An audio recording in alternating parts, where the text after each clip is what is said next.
तो okay students, अब हम हमारा नेक्स्ट पार्ट पढ़ने वाले हैं हीट कंडक्शन का, कि दो और टाइप्स क्या होते हैं हीट कंडक्शन के, और दो तरीकों से कैसे हीट एक पॉइंट से दूसरे पॉइंट ट्रांसफर हो सकती है। तो जो दो हमारे जो प्रोसेसेस बचे हैं या फिर जो दो हमारे पॉइंट बचे हैं वो क्या क्या है, कन्वेक्शन एंड रेडिएशन। क्या क्या है, कन्वेक्शन एंड रेडिएशन। तो सबसे पहले हम कन्वेक्शन पढ़ते हैं। The process of transfer of heat in a liquid और gas by the movement of molecule from the hotter part of liquid or the gas is called convection।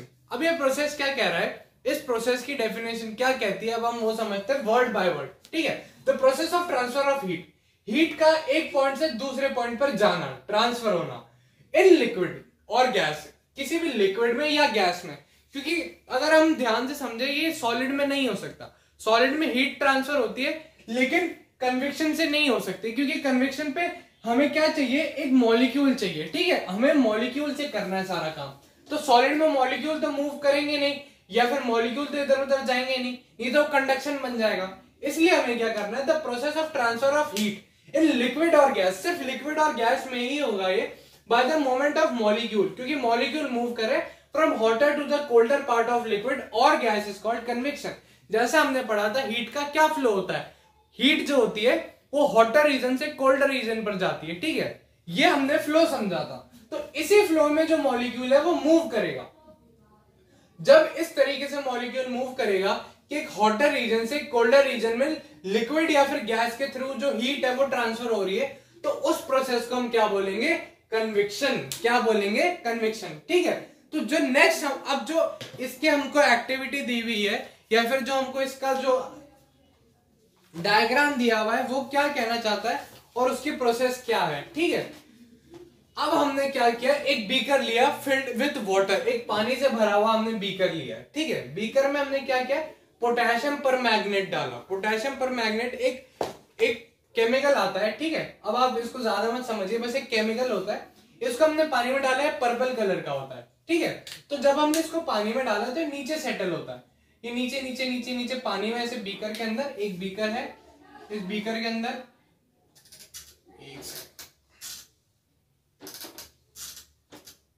ये एक beaker है, इस बीकर के अंदर पोटेशियम परमैंगनेट नीचे नीचे आ जाएगा और बाकी पूरा लिक्विड ऐसे रहेगा, अगर हमने सिर्फ ऐसे लिक्विड डाला है। ठीक है, ये होता है जब हम पोटेशियम परमैंगनेट डालते हैं, और इसका जो कलर होता है वो पर्पल होता है।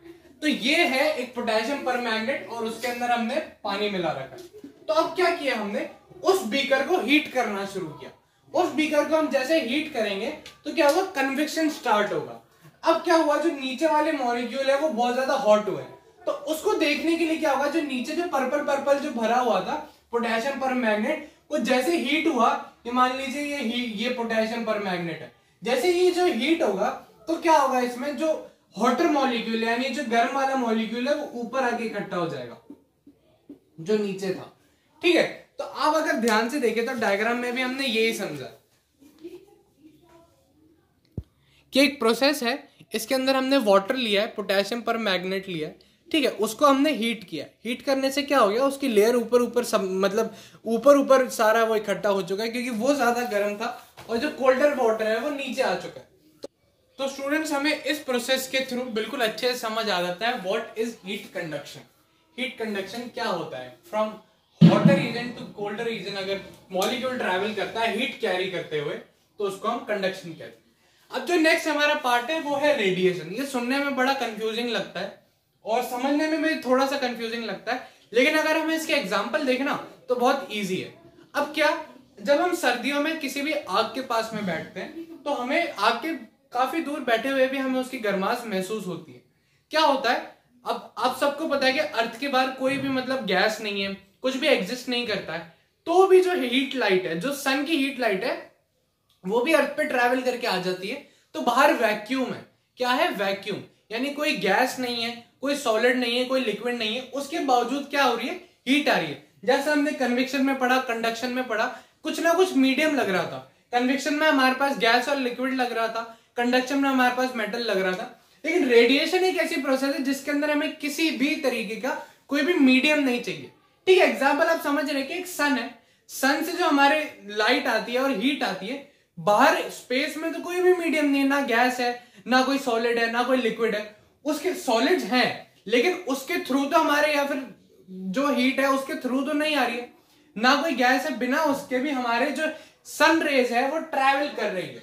तो radiation is the process of transmission of heat that does not require any medium is called radiation. क्या है? एक रेडिएशन एक प्रोसेस है। रेडिएशन एक प्रोसेस है जिसके अंदर जो हीट है वो बिना किसी मीडियम के भी ट्रैवल कर जाती है। बिना किसी मीडियम के भी जो हीट है वो एक पॉइंट से दूसरे पॉइंट चली जाती है। ना गैस है, ना लिक्विड है, ना सॉलिड है।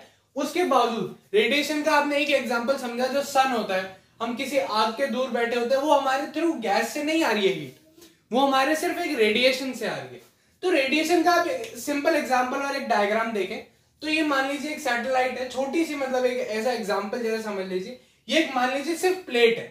प्लेट में क्या हो रहा है, जो ये एरोज हमने शायद,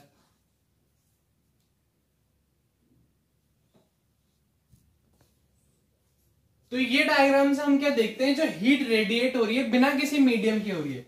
ये जो रेज है वो डायरेक्ट जा रही है, ठीक है, इसको कोई मीडियम नहीं लग रहा, ना ये गैस के थ्रू जा रही है ना ये किसी सॉलिड के थ्रू जा रही है। ये सिर्फ हीट रेज ट्रैवल कर रही है, अपने आप ट्रैवल कर रही है।